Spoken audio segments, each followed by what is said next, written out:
Stephen the Geordie Wild Camper here, and tonight we're testing out the Nomad X-Lite from Otimos. We're giving it its first real world test here, and I'm hoping for some pretty gnarly weather.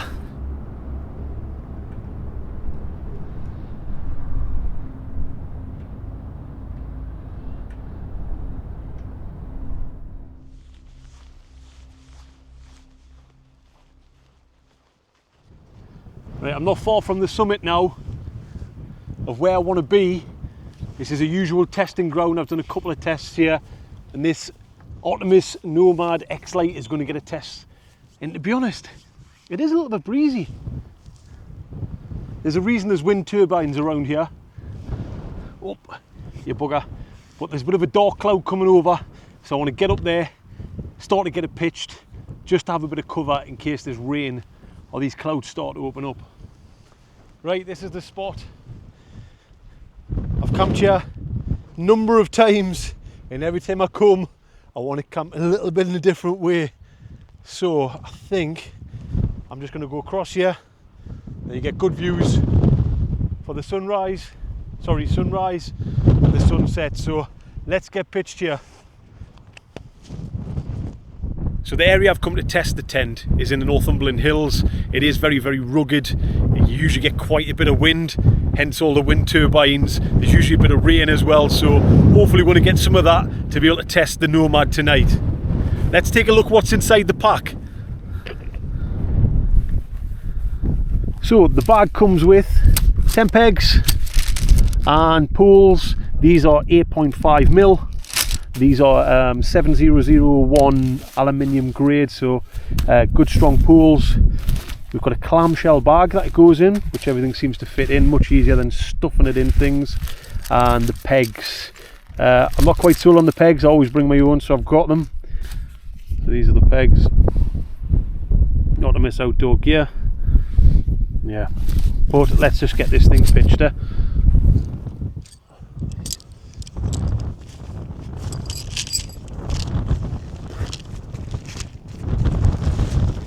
So let's get these pools set up. It's blowing quite a bit. I am opting to use my own pegs just for the wind. Crikey. I'm just going to shove that in there for now so it doesn't blow away. So 8.5mm. Looks like there's a couple colour coded as well.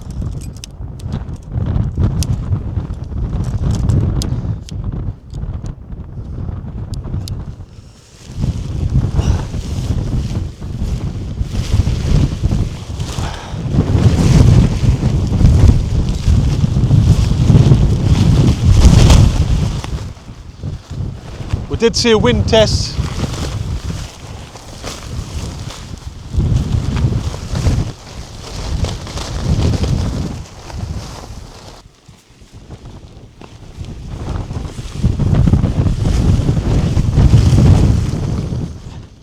So it's got a little tie out to put around the pegs, but I will say one thing, you're probably going to need some line locks on these just to get the tautness of the tent, so we'll see how that performs. And then the fly sheet just clips onto there, which I'll do now.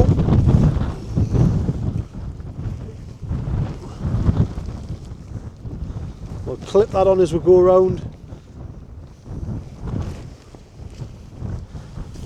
So the sleeves in this bit here along the top of the fly, which these red ones go into, you'll see, and it crosses over.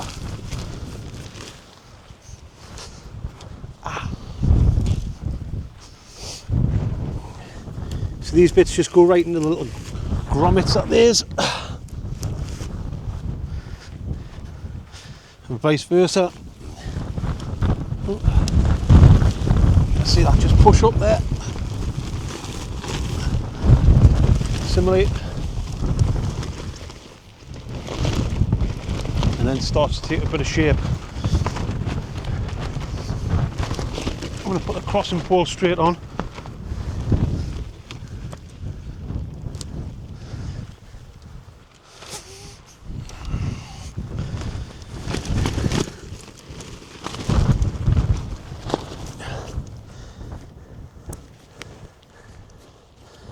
And it has this buckle system, shall we say, on the top of here.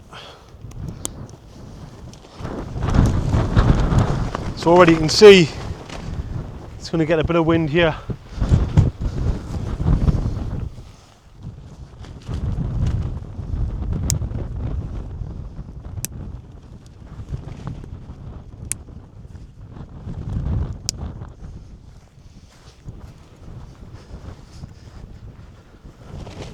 Oh, that pole wasn't on correctly there. I didn't even see that until after. Wasn't fully seated, which could have been dangerous.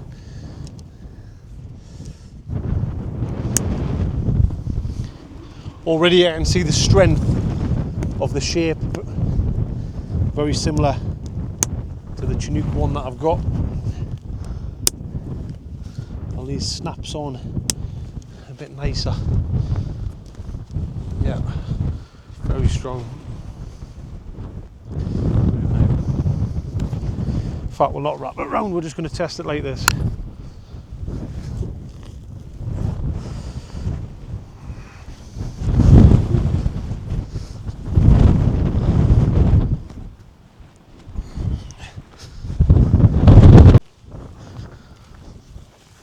Let's take a look inside. Quite a bit of velcro there. Okay.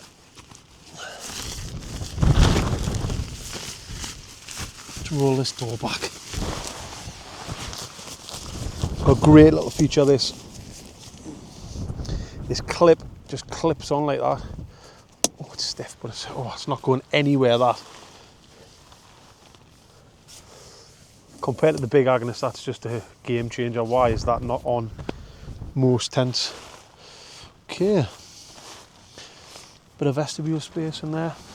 Right, let's get this in open. And I'll give you a little look around inside before I put everything in. Right, all guyed out, and I've just opened her up. So let's have a little look inside to give you an idea of some of the space in here. So this is your vestibule area, and I've got something to add to this bit which I'll show you in a second. But inside, that looks like tons of space. Wow, impressed. You can see it's gusting a bit as well, but I feel like it's holding up really, really well. Well, I have to say, this is a great addition, a little storage area. It's looks like it's got a bit of a ribbed to give it some structure, but definitely for your boots or some other equipment that you don't want to get wet. I'll be interested to see how it performs against this, and if there's any condensation or anything drips inside, because it'll end up pooling in there. If you just had this, it would just run off. So that's going to be interesting to see. I am on a slight dint, so that probably doesn't help the situation. But right, let's get the stuff in.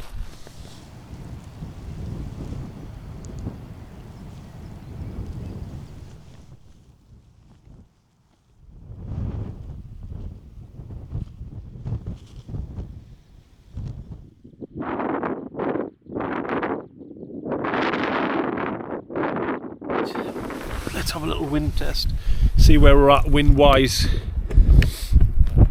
Come on, let's have a look.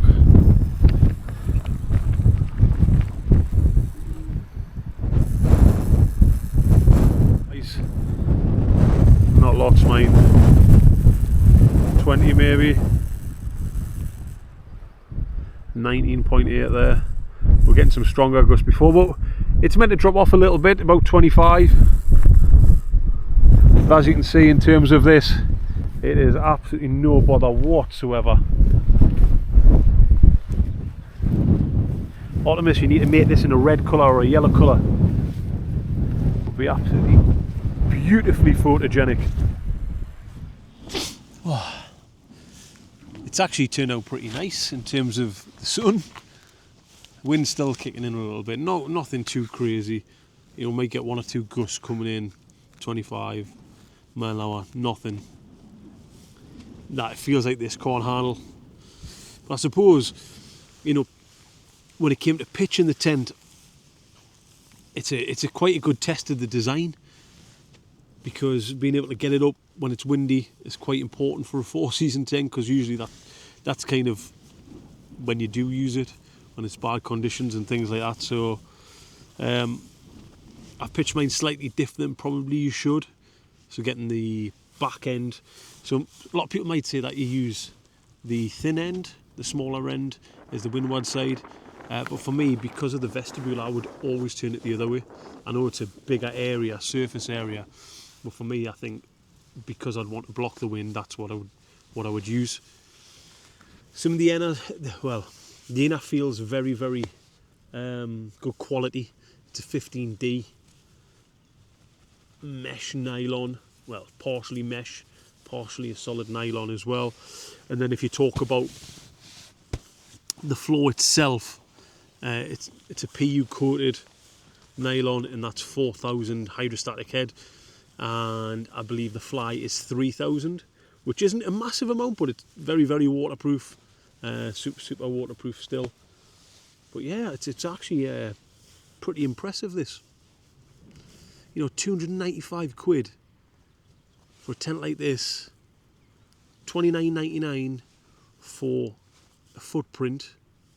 You've got the gear loft thing, you've got the hanging lines, you know, good quality pools. I have to say this is a bit of a winner so far. You know, I appreciate it's early. It's an early test, but you know, you can only go off the impressions that you've got initially, and it's giving off good vibes. It's giving off good vibes.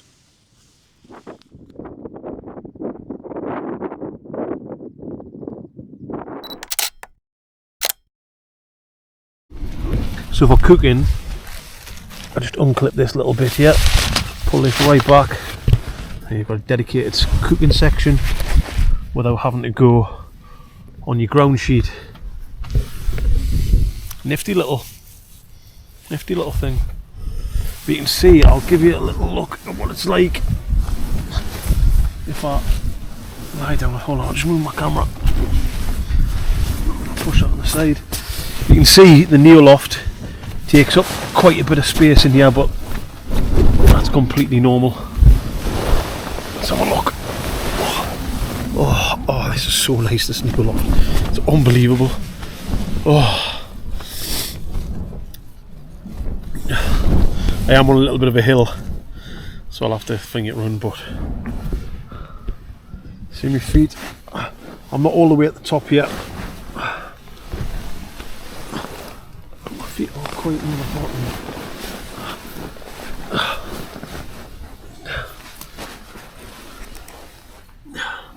Bear in mind that I'm 5'10".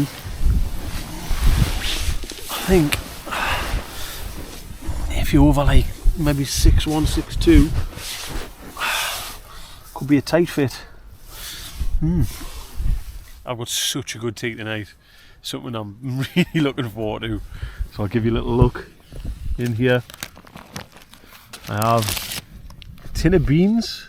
Wow, eat your beans. And in there I've got a mince pie, which I'm going to heat up using this. So I'm going to, well, I'll show you when I do it.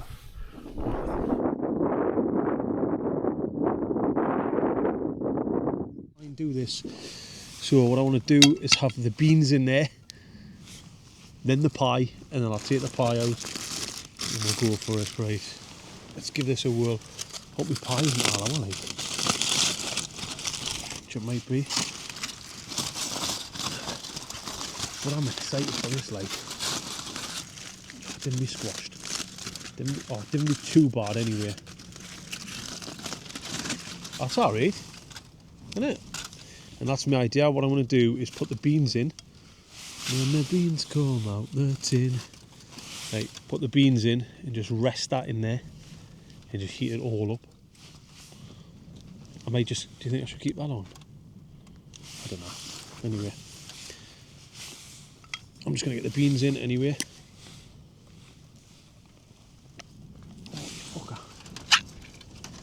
Oh, beans. And then what I'll do is I'm just going to try and cover this up, I think. That heats it all up. Yeah, I think that's going to work. I'm not quite sure how warm that is inside. I'm going to give it a little... Got the gas still going. Let's pop this open.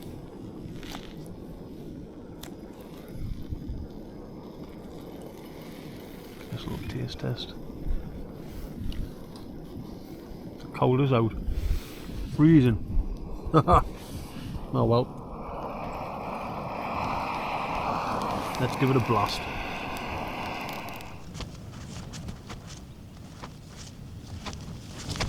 Look at that. Stunning, eh? I absolutely love this spot. This is my go-to. My go-to. It's unbelievable, like. Just got the camera going away on a bit of a time lapse. It's doing its thing there. Nice.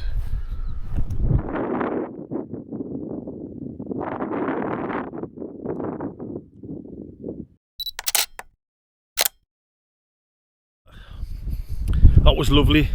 I just found a tick. It was on my tin foil, could have been in my beans or anything. See a little bit of cloud coming in, the wind's going to push this over.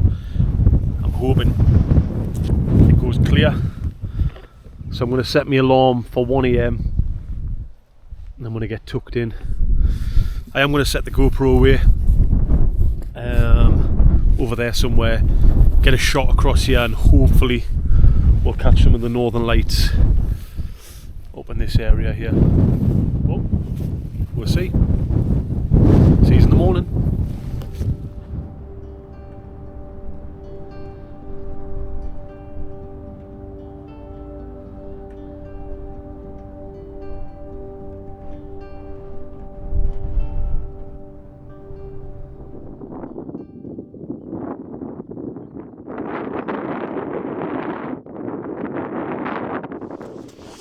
Good morning from a little bit of a cold Northumberland. Last night this thing was absolutely solid. The wind did die off, no more than 20 mile an hour, but this thing stood firm. I have to say, minimal condensation as well, so because of the wind, performed very, very well. Very dry inside as well, which I was super impressed with, because sometimes you get a lot of these tents when the fly goes down to the floor can be a condensation mess like a Sulu, a Hillybug Sulu. Yeah. Oh, bloody hell. You can see the sun's risen. There wasn't any aurora last night. Just checked some of the footage and checked back on some of the forums, but all promise, but nothing showed at all. Pretty much cloud coverage, so you wouldn't have seen anything anyway, if I'm completely honest. But right, time to get packed away, and then I'll give you some final thoughts.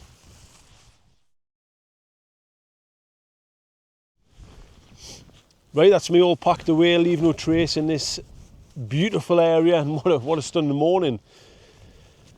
Little bit of my final thoughts on the Nomad X-Lite. So 1.8 kilograms, super strong structure. You know, those 30 mile an hour, 25 mile an hour gusts, there wasn't really any issues whatsoever. So I'm excited to test it in some pretty gnarly weather to give you guys an idea of how it can handle or how it can perform in those conditions. You know, we're thinking about the pros with it, you know, that storage system that it's got, hanging lines, the materials, the build quality, you know, all for 295 quid is a little bit of a steal for me. You know, if you're looking for a real high end tent, you know, your Hillybug Solos, and you don't have that budget, this could be a real contender, and I feel like it could stand up to quite a bit of weather already. Still early days, so we'll take it out again and we'll give it a proper good go. Alright, I'll catch you at the next one anyway.